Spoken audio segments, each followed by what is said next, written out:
They're the primary reason that you age prematurely.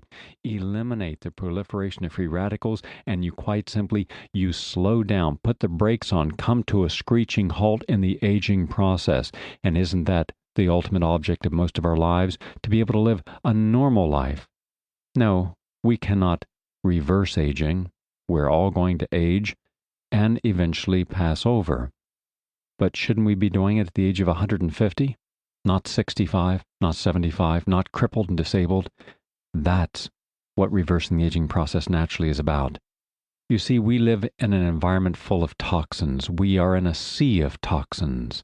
And either we can assume that these have nothing to do with our health and blindly continue to engage them in the form of caffeine and sugar and cigarette smoke and red meats, or we can stop for a moment and say, hold on, what can I do about this?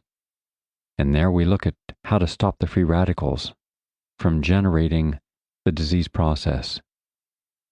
That's what this program is about. Aging, trauma, certain medications, and some of the diseases can all lead to an increase in the production of free radicals. Even I, as an athlete, know that when I go out to train vigorously, I'm increasing the number of free radicals in my body.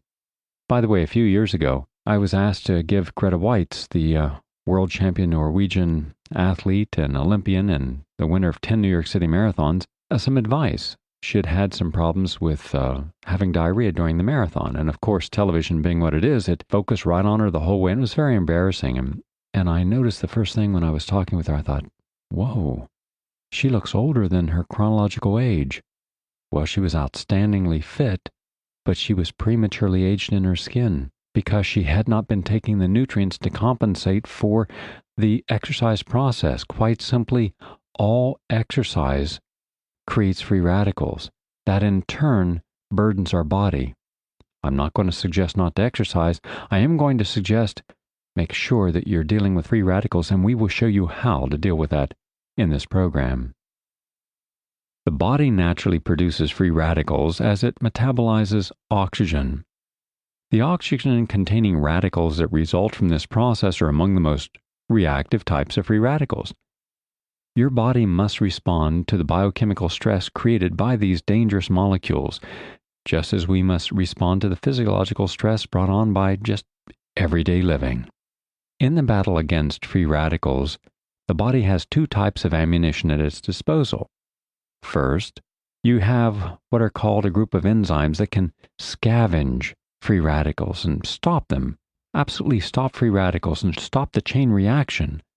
The body uses these enzymes as a natural antioxidant defense system to maintain a minute-by-minute interaction with the surrounding environment. The body's second line of defense against free radicals consists of three nutrients: vitamin C, vitamin E, and beta-carotene. And unlike the enzymes which are produced by your body, the antioxidants must be obtained from either food or supplements. The aging process is not measured solely by the number of years passed, but also by the quality and vigor of our body functioning. Anyone who's interested in healthy and attractive skin should be aware that free radicals are the ongoing scourge that causes prematurely aged skin. Yes, but you can help protect your skin through the use of antioxidant nutrients and foods, which we'll be describing later on in this program. Satchel Paige was one of the great baseball players. He was an Afro-American, played a long career, by the way, had one of the longest careers in the history of baseball, and he made an interesting statement. He said, "How old would you be if you didn't know how old you were?" Well, that's why you shouldn't think of yourself any longer just as a chronological age. You're not just 40, 50, 60. You're also your biological age. And the biological age is what we're going to focus on. Getting you younger than your chronological age. How much younger? Well, ask yourself this. How healthy do you want to be? And based upon how healthy you want to be, that's how young you're going to become biochemically. Another major phase of preventative health is immune fitness. The immune system has come under a sustained attack in the past few decades that can only be described as all-out warfare. The body is a marvelous machine, and the immune system does its job silently and with great competence most of the time.